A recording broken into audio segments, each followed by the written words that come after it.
इय्याक नअबुदु व इय्याक नस्तईन। आज 27वीं साल गेला है, यानी 27 साल पहले हम थोड़े से लोगों ने यहां हॉलीडे इन लाहौर के अंदर अपनी पार्टी को लॉन्च किया और कोई भी ये नहीं समझता था कि ये कभी भी पार्टी कामयाब होगी। तो जो अभी आप सब बैठे हुए हैं और हमारा नौजवान, सबसे ज्यादा तहरीक इंसाफ में हमारे नौजवान हैं, तो आपको पता होना चाहिए कि जब हमने 27 साल पहले पार्टी शुरू की तो ज्यादातर कोई 14 साल तक हमारा मजाक उड़ता रहा था। पहली इलेक्शन हुई 97 में, नई नई पार्टी थी, एक सीट भी नहीं मिली। दूसरी इलेक्शन 2002 में हुई, एक सीट मिली और ज्यादातर लोगों ने समझा कि अब ये पार्टी अब खत्म हो जाएगी और बड़े लोग छोड़ गए। ये भी मैं आपको बता दूं, पहली इलेक्शन में लोग जमा हुए, इलेक्शन हारे, 90% लोग छोड़ गए। दूसरी इलेक्शन हुई, फिर हारे, 95% लोग छोड़ गए। तो थोड़े से लोग रह गए थे हमारे 2002 इलेक्शन के बाद। फिर आहिस्ता आहिस्ता 3-4 साल के बाद फिर पार्टी बनाने की कोशिश की और फिर जब 2008 का इलेक्शन हमने बॉयकॉट किया तो लोगों ने फिर समझा कि अब ये पार्टी खत्म। हमने अपने उस वक्त आजाद अदलिया के लिए इलेक्शन को बॉयकॉट किया और जब एक दफा इलेक्शन से बॉयकॉट करते तो लोग समझते पार्टी खत्म हो जाएगी। लेकिन 2013 में पहली दफा पार्टी ने सीटें ली, पख्तूनख्वा की हुकूमत हमने संभाली और उसके बाद 2018 का इलेक्शन हम जीते। 3.5 साल हमने गवर्नमेंट में गुजारे और पिछला 1 साल, अभी फैसल आप बात कर रहे थे कि हमारा सबसे मुश्किल टाइम कौन सा गुजरा है। जो पार्टी पहला इलेक्शन हार जाए और एक सीट भी ना मिले तो उसका मुश्किल वक्त उधर से ही शुरू हो जाता था, क्योंकि लोग आपके पास कौन आता है किसी पार्टी में जिसकी एक सीट भी नहीं है। उसके बाद दूसरा इलेक्शन, जब दूसरा इलेक्शन सिर्फ एक सीट मिली तो लोगों ने समझा कि अब ये पार्टी खत्म हो गई। आप और जो कई हमारे पार्टी में आ भी रहे थे वो भी भाग गए और फिर आहिस्ता आहिस्ता आहिस्ता आहिस्ता जब 2008 में कोई हमारी थोड़ी पार्टी बनने लगी, हमने बॉयकॉट कर दिया। फिर लोगों ने समझा पार्टी खत्म हो गई है और फिर 2010 के बाद एक अवाम के अंदर पहली दफा तहरीक इंसाफ के नजरिए का शऊर आना शुरू हुआ।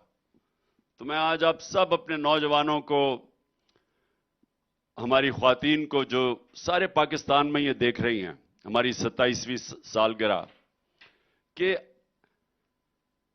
आहिस्ता आहिस्ता लोगों को समझ आनी शुरू हुई कि हमारा पार्टी बनाने का मकसद क्या था। और फिर 2011 में जो एक हमारा मीनार पाकिस्तान का जलसा हुआ, वो सारे पाकिस्तान के अंदर एक ऐसा हुआ कि कोई भी ये नहीं समझ रहा था कि मीनार पाकिस्तान एक पार्टी भर देगी। ये याद रखें कि अभी तक ये दोनों बड़ी पार्टीज, ये अभी तक मीनार पाकिस्तान नहीं भर सकी। नून लीग, नवाज शरीफ कहता है हम पंजाब और लाहौर की पार्टी हैं, लेकिन नवाज शरीफ आज तक मीनार पाकिस्तान में जलसा नहीं कर सका। तो जब 2011 में हमारा जलसा हुआ तो वो पहली दफा पाकिस्तान के सियासतदान जो थे, जो ज्यादातर हमारा मजाक उड़ाते थे, जिनको इलेक्टेबल्स कहते हैं, उनको पहली दफा नजर आया कि ये तो अवाम इस पार्टी के साथ आ रही है। तो फिर हमारे अंदर इलेक्टेबल्स ने आना शुरू किया, जिनके हल्के थे, जो अब तक जकड़े हुए थे दो पार्टीज के बीच में। तो कई उनमें से वो तंग थे दो पार्टी से। ये खानदानी पार्टीज जो दो बनी हुई थी, जरदारी भुट्टो और दूसरी तरफ शरीफों की, तो लोग इनसे तंग आ चुके थे। तो कई लोगों ने तब आना शुरू किया। वो सिर्फ इसलिए नहीं आ रहे थे कि वो समझते थे कि तहरीक इंसाफ जीत ही नहीं सकती, और उसके बाद फिर हमारी एक और स्ट्रगल शुरू हुई। लेकिन जो हमें 2013 में पख्तूनख्वा की हुकूमत मिली, ये याद रखें कि पख्तूनख्वा का रिकॉर्ड है कि वो दूसरी बारी नहीं गवर्नमेंट को देते। हम वो पहली पार्टी थी जिसने दूसरी बारी सिर्फ गवर्नमेंट नहीं बनी, 2/3 अक्सरियत दी पख्तूनख्वा के लोगों ने। और उसके बाद 2018 में हम इलेक्शन जीत गए। तो मैं पहले तो ये बताना चाहता हूं, ये सबके लिए मैं 2-3 चीजें आज कहूंगा, उसके बाद मैं आपके सवाल भी लेता रहूंगा। लेकिन जो मैं आपसे असल बात करना चाहता हूं वो ये कि हमारे जब 2018 का हम इलेक्शन जीते तो मुसलसल इन्होंने, ये जो चोरों का जो ये टोला है, इन्होंने कहा जी ये सिलेक्टेड हुकूमत है, कि ये इलेक्शन में धांधली की गई है। 2013 में इलेक्शन में धांधली की गई, एस्टैब्लिशमेंट नून लीग के साथ खड़ी थी। हमने सिर्फ 4 हल्के मांगे थे इनसे कि अगर आप ये 4 हल्के खोल दें तो हम इलेक्शन मान जाएंगे। क्योंकि इन्होंने धांधली की थी, इन्होंने वो 4 हल्के नहीं खोले। और जब अदालतों में जाके 2-2, 2.5 साल के बाद वो हल्के खुले, चारों में धांधली थी। धांधली पूरी इनको की इलेक्शन जिताने के लिए। नून लीग की एक खासियत यह है कि ये अंपायर के बगैर मैच ही नहीं खेल सकते, इनको अंपायर साथ मिलाना पड़ता है। मैं जब हमारी जब 2018 में हुकूमत आई और उन्होंने कहा जी आपने धांधली की, मैंने कहा इलेक्शन खोल दो। हमने इनको कहा, हमने कहा बताओ कौन से हलकों में हुई है, भाग गए। फिर 2 साल मैंने कोशिश की कि ईवीएम मशीन्स आए। तो तहरीक इंसाफ के लोगों ये समझ जाओ ईवीएम मशीन का क्या मतलब है। अगर ईवीएम मशीन आ जाती 90% धांधली खत्म हो जाती है। अब आप वो धांधली कर ही नहीं सकते जो आज होती है, क्योंकि ईवीएम मशीन का मतलब होता है जैसे इलेक्शन का टाइम खत्म हुआ, बटन दबाया, रिजल्ट आ गया। धांधली होती सारी जैसी इलेक्शन खत्म होती है और रिजल्ट अनाउंस करने के बीच में सारी धांधली उधर होती है। मैंने 2 साल कोशिश करता रहा कि ईवीएम मशीन आए। ये इलेक्शन कमीशन, इसके पीछे हैंडलर्स बैठे थे और ये दोनों मेन पार्टीज, इन सब ने मिलकर ईवीएम मशीन नहीं आने दी। हमने कानून भी बना दिया, इन्होंने आके कानून खत्म कर दिया, क्योंकि उन्होंने बोगस वोट्स लिखवाई हुई हैं। ये धांधली करके जीतने वाले लोग हैं और इसीलिए हमने हमारी पूरी कोशिश के बगैर इन्होंने ईवीएम मशीन्स नहीं आने दी। मैं आप सबके लिए एक और भी बात बता दूं कि तकरीबन 200 साल क्रिकेट की तारीख में इमरान खान वो कैप्टन है जो न्यूट्रल अंपायर लेके आया था। हमारा वो मुल्क है जिसने पहली दफा न्यूट्रल अंपायर खड़े किए थे। आज सारी दुनिया में न्यूट्रल अंपायर है, पहले नहीं होता था। तो हमारी तो कोशिश थी, मैं तो चाहता था इलेक्शन हम जीते तो फ्री एंड फेयर इलेक्शन जीते। और अब देख लें, ये जो कहते थे कि सिलेक्टेड है, अब मैं इनको कह रहा हूं कि अब मैदान में आओ। एस्टैब्लिशमेंट तो आपके साथ खड़ी है, एस्टैब्लिशमेंट तुम्हारे साथ खड़ी भी हो, मैं चैलेंज करता हूं, आओ इलेक्शन लड़ें। हमने 37 बाय इलेक्शंस में से 31 जीत चुके हैं। 37 में से 30 बाय इलेक्शन हम जीत चुके हैं। एस्टैब्लिशमेंट इनके साथ खड़ी थी, इलेक्शन कमीशन इनके साथ थी, अंपायर मिला के भी ये मैच हार गए हैं। तो मैं फिर चैलेंज करता हूं कि इलेक्शन से भागो ना, सब कुछ तुम्हारे साथ है, अंपायर साथ है। उसके बावजूद मैं चैलेंज करता हूं कि आओ मैदान में, इलेक्शंस में आओ। और दूसरा, मैं ये जो लंदन में जब मुल्क में मुश्किल पड़ती है लंदन भाग जाता है। पहले भी लंदन भाग गया था जब मुशर्रफ के दौर में, जब उसके ऊपर करप्शन केस आया, हुदैबा पेपर मिल, तब बाहर भाग गया। अब फिर जैसे ही इसके ऊपर अदालत ने इसके ऊपर फैसला कर दिया, ये मुजरिम बन गया, सजा याफ्ता बन गया, फिर उसने ड्रामे किए और हॉलीवुड बॉलीवुड की एक्टिंग करके वो प्लेटलेट्स दिखा के फिर बाहर भाग गया। तो ये जो लोग हैं, इनका पाकिस्तान में रहना ही नहीं है। बिजनेसेस बाहर हैं, बच्चे बाहर हैं, इलाज बाहर है, शॉपिंग बाहर है, रेस्टोरेंट्स बाहर हैं, ईदें बाहर हैं, और ये आके पाकिस्तान के ऊपर फैसला कर रहे हैं कि जी क्या होना चाहिए, इलेक्शन कब होना चाहिए, किसको सजा देनी चाहिए, हुक्म दे रहे हैं कि उसको सजा दो। कह रहे हैं उसको कि जनाब हमें जब तक इमरान खान जेल में नहीं जाता या रास्ते से नहीं हट जाता तो लेवल प्लेइंग फील्ड नहीं बनेगी। ये हुक्म दे रहे हैं ये बाप बेटी। ये मुल्क का आज हाल है कि जुराइम पेशा लोग, सजा याफ्ता लोग मुल्क के ऊपर फैसले करवा रहे हैं। तो मैं तो ये सिर्फ आपको बताया था कि हमारा जो सफर है, अब मैं अपनी सारी कौम को मुख्तसरन बताना चाहता हूं कि हमारा नजरिया क्या था 27 साल पहले। ये क्या, आप जब सब तहरीक इंसाफ के साथ हैं, हम क्यों हैं, हमारा मकसद क्या, हमने मुल्क ठीक कैसे करना है। जो मैं 27 साल पहले कह रहा था वो मैं आज आपको कह रहा हूं। देखिए, मुल्क खुशहाल मुल्क होगा कैसे, वो तो मैंने इंसाफ की तहरीक 27 साल पहले आप सबको कहा कि जब तक इंसाफ नहीं होगा, इंसाफ के बगैर खुशहाली ना आएगी, या जमहूरियत आएगी, ना आजादी आएगी। लेकिन मैं आज थोड़ा सा आपको तफसील में बयान करना चाहता हूं ताकि आपको समझ आए, क्योंकि यहां लोगों ने आजाद माशरे नहीं देखे। अगर आप पाकिस्तान में ही रहे हैं तो आपको नहीं पता कि आजाद माशरा क्या होता है। मैं अगर बरतानिया 18 साल की उम्र में पढ़ने ना जाता और क्रिकेट खेलने ना जाता तो मुझे भी नहीं पता चलना था। तो आपको समझ आनी चाहिए कि जब इंसाफ आता है तो तीन चीजें होती हैं। इंसाफ आता है तो लोग आजाद हो जाते हैं।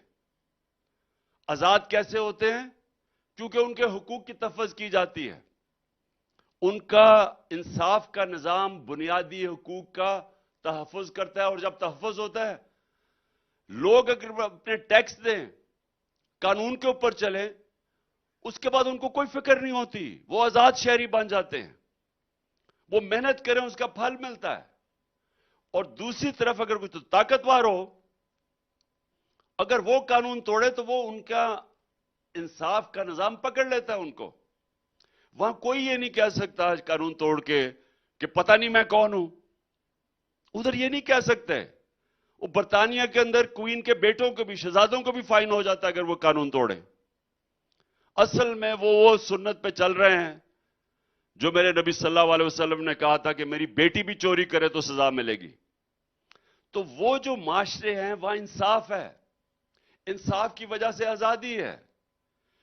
जो यहां से हमारे पाकिस्तानी जाते, और मैं 50 साल से देखता बरतानिया में कि लेबर करने आते हैं, मजदूरी करने आते थे, थोड़ी देर देखते देखते वो मेहनत करते थे, वो ऊपर जाना शुरू हो जाते थे।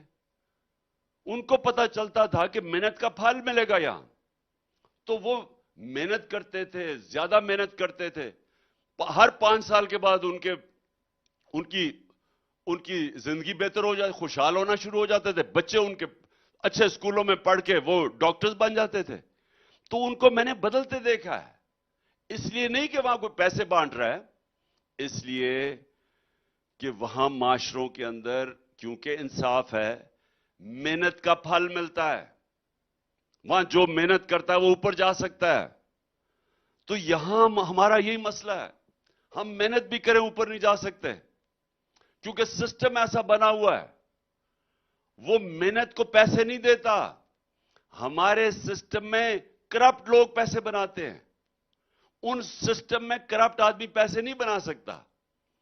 वहां वो बड़े चोरों को एनआरओ नहीं देते। उस सिस्टम के अंदर सबको मेहनत करनी पड़ती है, क्योंकि वहां जो चोरी करे ताकतवर या कमजोर उसको सजा मिलती है। तो वो सजा, क्योंकि सजा मिलती है, वो सारे मेहनत करते हैं। वहां माशरों में लोग मेहनत करते हैं, उनका मुल्क ऊपर चला जाता है।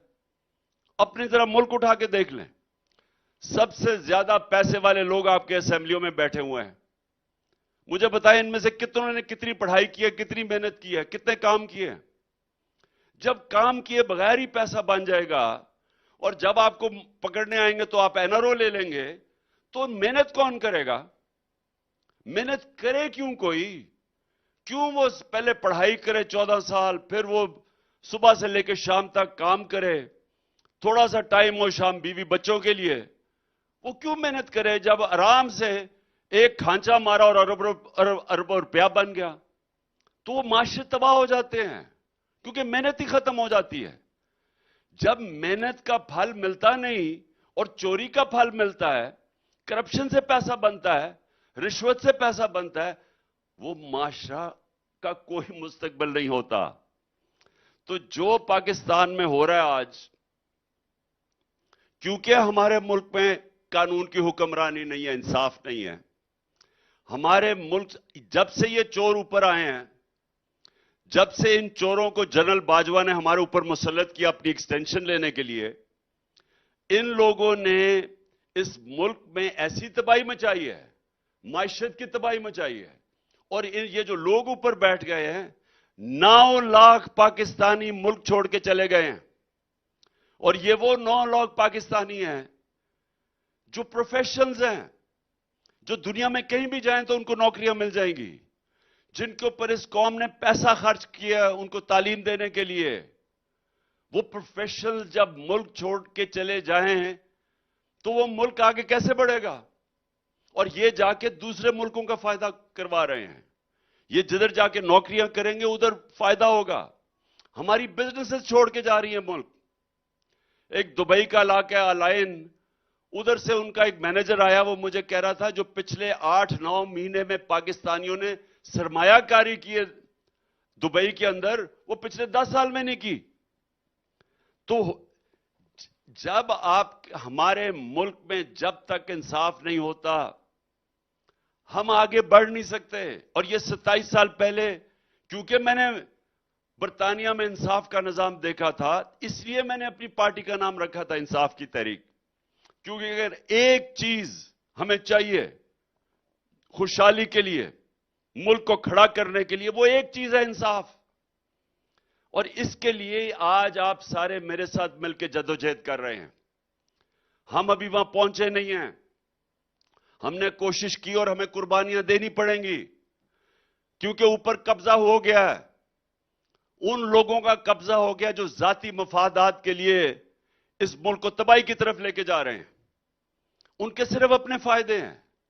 ये 2 जमातों के हेड है सिर्फ अपने एनआरओ लेने के लिए, क्योंकि 1100 अरब रुपए की इन सारों ने चोरी अपनी माफ करवाई है। उस चोरी को जो माफ करवाया है बचाने के लिए कि कहीं इमरान खान ना आ जाए, तो ये इलेक्शन ही नहीं होने दे रहे। ये आइन को तोड़ने के लिए तैयार हैं। ये चीफ जस्टिस जो जबरदस्त स्टैंड लेके बैठा हुआ है, उसके पीछे पड़े हुए हैं। मुल्क की बेहतरी के लिए नहीं, अपनी चोरी का पैसा बचाने के लिए। और मैं इसके ऊपर अभी बाद में आऊंगा कि हमने करना क्या है। लेकिन एक चीज, मैं दूसरी चीज आपको बताऊं कि आजादी कैसे आती है। आजादी जब कौम हर इंसान को कानून के सामने जब एक बराबर हो जाता है तो वो आजाद हो जाता है। जब मुझे पता है कि मेरे मुल्क की अदालतें मेरे हकूक की हिफाजत करेंगी, मेरे उससे नाइंसाफी नहीं होने देंगी, मैं आजाद हो जाता हूं। उस मुल्क के अंदर थाना कचहरी की पॉलिटिक्स नहीं होती। ये थाना कचहरी की क्या पॉलिटिक्स है? मैं ताकतवर हूं, मैं जाके अपने मुखालिफिन के खिलाफ झूठे केसेस करवा देता हूं, मैं उनको थाने में चक्कर लगवाता हूं, थाने में मारे पड़वाता हूं, उसको कोई बचाने वाला ही कोई नहीं है। मैं उनकी जमीनों पे कब्जे कर लेता हूं। आज अगर मैं गरीब आदमी हूं, मेरे ऊपर ताकतवर मेरी जमीन पे कब्जा कर ले, मैं तो 100 साल लगा लो तो मैं अपना कब्जा नहीं छुड़ा सकता। तो मैं क्या करूंगा? मैं फिर किसी ताकतवर डाकू को ढूंढूंगा जो मेरी जमीन छुड़ा सके, क्योंकि इंसाफ का निजाम तो मुझे नहीं बचाएगा। सो जो हमारा सारा सिस्टम बन गया वो गुलामों का सिस्टम है, हम आजाद ही नहीं है। अगर इमरान खान के ऊपर ये 3 ताकतवर लोग अगर वो मुझे कत्ल करने की कोशिश करते हैं और मैं उनके ऊपर एफआईआर नहीं कटवा सकता, जो मेरा हक है, मेरा हक है कि मैं एफआईआर कटवाता। मुझे पता है वो कौन लोग हैं, मुझे पता है एक वो इंटेलिजेंस ऑफिसर की उसकी वजह से कोई हमारी ना पुलिस की जुर्रत थी, किसी की जुर्रत नहीं थी कि हमारी हुकूमत होते हुए पंजाब में कि एफआईआर काटे। और उसके बाद जब वो जॉइंट इन्वेस्टिगेटिंग कमेटी ने काम करना शुरू किया, हमारी पंजाब की गवर्नमेंट होते हुए वो इतना ताकतवर आदमी थे, इन्होंने खत्म कर दिया, इन्होंने सैबोटाज कर दिया इन्वेस्टिगेशन, क्योंकि इन्होंने पकड़े जाना था। तो जब एक एक्स प्राइम मिनिस्टर, सबसे बड़ी पार्टी का सरबरा, अगर उसको इंसाफ नहीं मिलता तो कहां बेचारे किसान, कहां बेचारे मजदूर, इन लोगों को क्या इंसाफ मिल रहा है वहां? तो फिर ये गुलाम बन जाते हैं। जब आपको इंसाफ नहीं मिलता आप गुलाम बन जाते हैं। और फर्क हमारे में और बरतानिया में क्या है?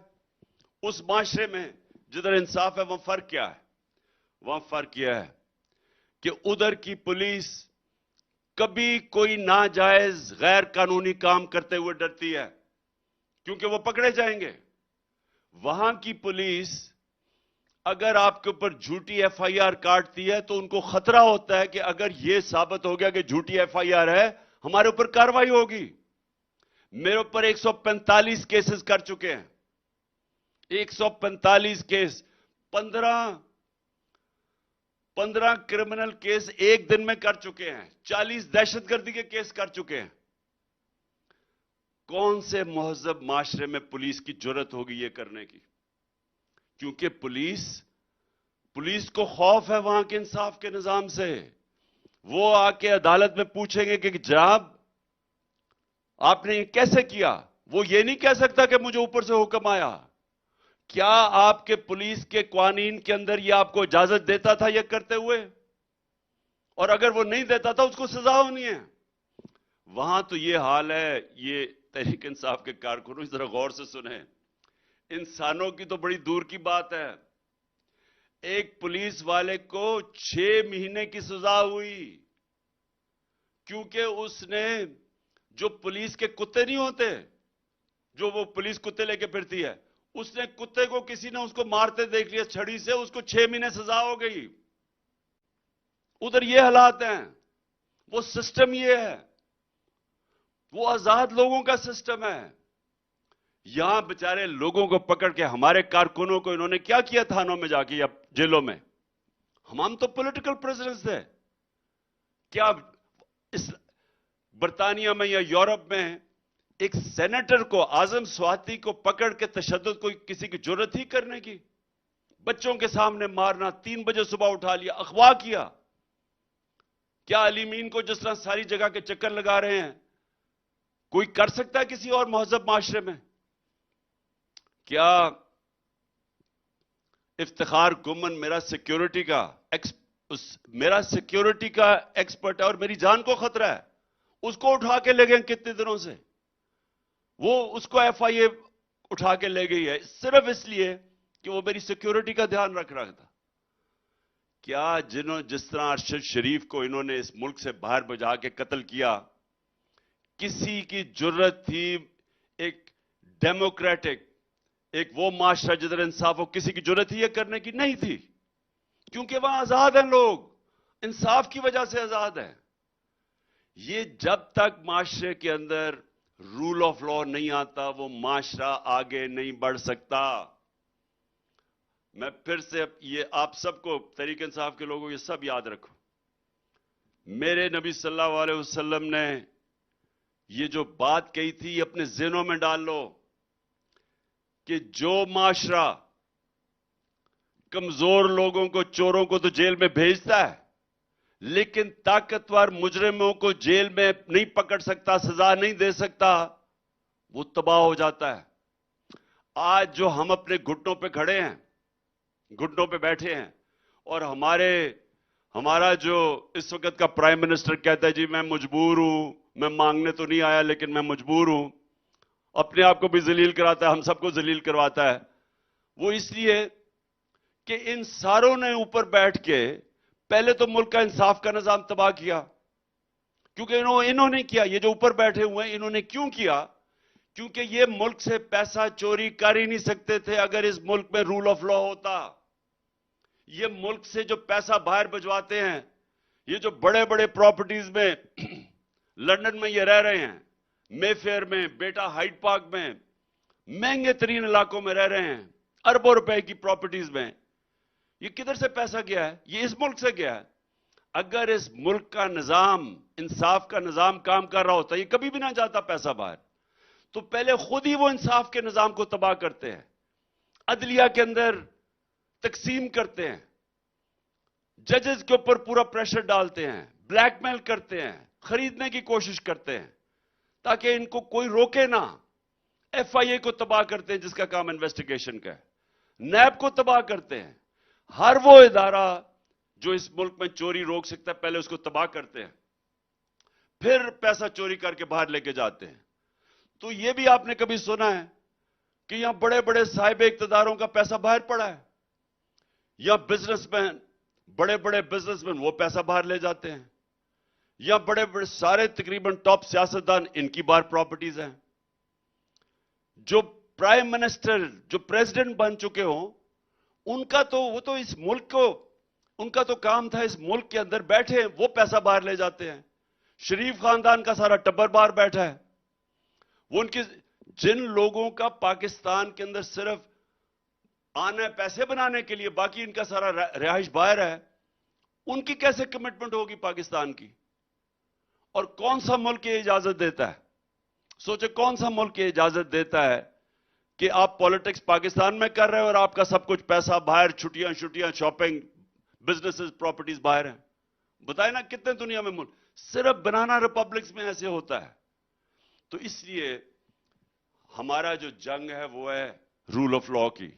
तो आप सब समझ जाएं, जो आज मैं 27वीं सालगिरह में जो आपको पैगाम देना चाहता हूं कि हमारा मुस्तकबिल इस मुल्क का अब एक ही चीज पे है कि हम सब डट के हकीकी आजादी की जद्दोजहद में पूरी शिरकत करें।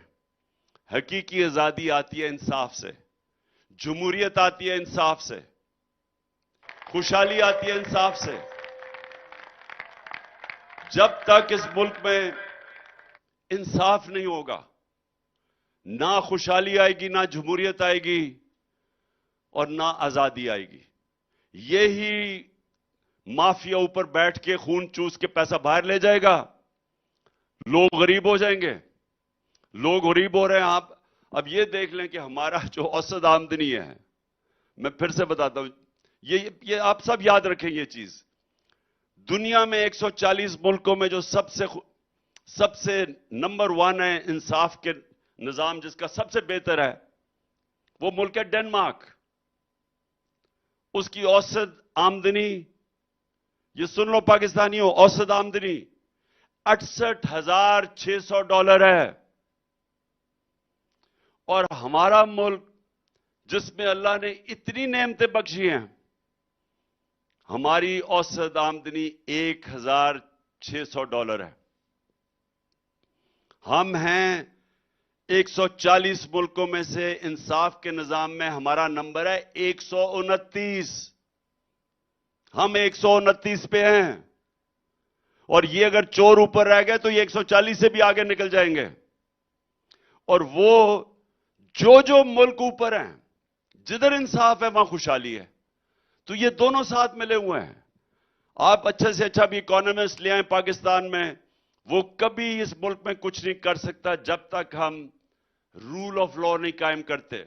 और आखिरी बात कि जिस दिन हमने ये कर दिया, लोग कहते हैं ना हम आके क्या करेंगे, मैं आपको आज दावे से कहता हूं कि अगर ये कोई मुल्क ठीक कर सकता है, अब स्वाय तहरीक इंसाफ के कोई नहीं कर सकता।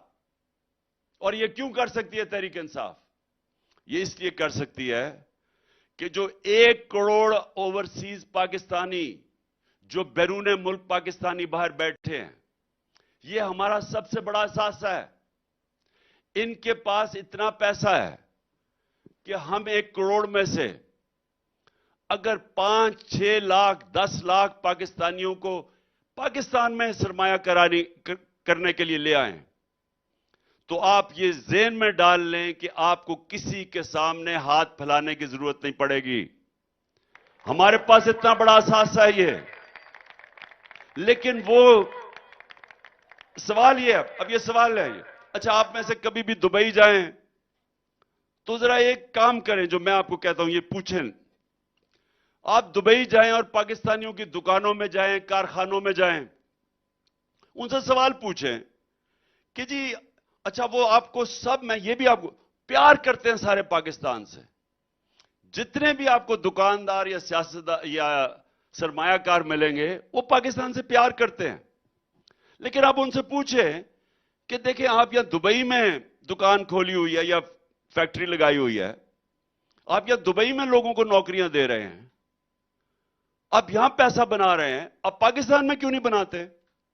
पाकिस्तान में लोगों को नौकरियां मिलेंगी अगर आप पाकिस्तान में सरमायाकारी करें। तो वो क्या कहेंगे आपको? वो कहेंगे हम पाकिस्तान से प्यार करते हैं, लेकिन मसला यह है कि जब हम पाकिस्तान में अपना पैसा लगाते हैं तो हमारे ऊपर हर किस्म की हमें रिश्वत देनी पड़ती है। हर कोई पैसा मांगने आ जाता है, इंस्पेक्टर्स आ जाते हैं पैसे रिश्वत मांगने, वो टैक्स वाला आ जाता है, अगर हम दयानतदारी से टैक्स दें वो टैक्स दुगना कर देता है, और अगर हम उसको पैसे दे दें रिश्वत तो हम टैक्स आधा भी दे देते हैं। वो दुबई में कहेगा कि हम यहां जब आते हैं हमारे से वो लाइसेंस फी चार्ज करते हैं, वो भी एक किस्म का टैक्स है। एक दफा हम टैक्स दे दें ना हमें कोई पूछता है, कोई हमें तंग नहीं करता, जितना भी हम पैसा बनाए हम बना सकते हैं, हमें किसी किस्म की सरदर्द नहीं होती, कोई हमें आके रिश्वती मांगता। और यही आपको हर जगह, मलेशिया चले जाएं, बर्तानिया चले जाएं, कितनी दफा बेचारे बर्तानिया में पाकिस्तानियों ने आके पाकिस्तान में सरमाया करने की कोशिश की है। क्यों नहीं कर सकते? वो इस सिस्टम में नहीं चल सकते क्योंकि करप्शन इतनी ज्यादा है। करप्शन इतनी ज्यादा है क्योंकि यहां इंसाफ नहीं है, रूल ऑफ लॉ नहीं है, कानून की हुक्मरानी नहीं है, तो वो फिर छोड़ के बाहर भाग जाते हैं। तो इतना पाकिस्तान के काबिल लोग, बड़े बड़े बिजनेसमैन मुल्क से बाहर बैठे हुए हैं, वो आते नहीं हैं पाकिस्तान में क्योंकि उनको इत्मीनान ही नहीं है हमारे सिस्टम पे। और हम क्यों नहीं सिस्टम ठीक कर सकते? क्योंकि चोर ऊपर बैठे हुए हैं। ये चोर ऊपर बैठे हुए सिस्टम ठीक नहीं करने देंगे, क्योंकि इन्होंने अपनी चोरी बचानी है, एनआरओ लेना है, ये आपका निजाम ठीक नहीं होने देते। और ये है पाकिस्तान की जंग। जब तक हम इन लोगों को शिकस्त नहीं देंगे और इलेक्शंस में शिकस्त नहीं देंगे तो यहां कोई तब्दीली नहीं आने लगी, ये मुल्क आगे नहीं जाने लगा। भीख मांग के और ये कर्जे लेके गुजारे करने से कुछ नहीं होगा, कर्जे बढ़ते जा रहे हैं, मुल्क गरीब होता जा रहा है। मुल्क आगे तब बढ़ेगा जब इस मुल्क में सरमायाकारी होगी। सरमायाकारी तब होगी जब हम इस मुल्क का माहौल ठीक करेंगे। माहौल तब ठीक होगा जब यहां रूल ऑफ लॉ आएगा या इंसाफ की हुक्मरानी आएगी। जब इंसाफ की हुक्मरानी आएगी, जिसको अंग्रेजी में कहते हैं इनेबलिंग एनवायरनमेंट होगी, ईज ऑफ डूइंग बिजनेस होगी। सरमायाकार यहां पहले, सबसे पहले आपका बैरून मुल्क पाकिस्तानी आएगा। जिस तरह चाइना में पहले बैरून मुल्क चाइनीज आए थे जब उन्होंने माहौल ठीक किया, हिंदुस्तान में बैरून मुल्क हिंदुस्तानी आए थे, उसके बाद दुनिया का इन्वेस्टर आता है। तो पहले अपने लोग जो दर्द रखते हैं, जो प्यार करते हैं पाकिस्तान में, जो बैरून मुल्क पाकिस्तानी है, उनके लिए फिजा ठीक करनी है। वो फिजा तब ठीक करेंगे जब इंशाल्लाह इलेक्शन में जीत के एक मैंडेट से अवाम के आएंगे, अवाम के मैंडेट से उसके बाद हम इस मुल्क का इंसाफ का निजाम सबसे पहले ठीक करेंगे। सारी रुकावटें हटाएंगे जो सरमायाकारों के रास्ते में है। यहां पाकिस्तान में ऐसा ऐसा सरमायाकार बैठा हुआ है, वही अपना पैसा वापस लाना शुरू कर देगा, उसके पैसे को तहफ्फुज देंगे। हम उनको एक ऐसा माहौल देंगे जिधर उनको कोई तंग नहीं करेगा। जो माहौल उनको बाहर मिलता है वही पाकिस्तान में देंगे। हमारा 23 करोड़ का आबादी है। 23 करोड़ की आबादी का मतलब दुनिया से सारा सरमायाकार आएगा पाकिस्तान में इन्वेस्ट करने। तो इसलिए आखिर में मैं ये आप सबको कह दूं कि हमारी 27वीं सालगिरह है। इंशाअल्लाह 28वीं सालगिरह में ये मेरा ईमान है कि आपकी इंशाअल्लाह हुकूमत आए।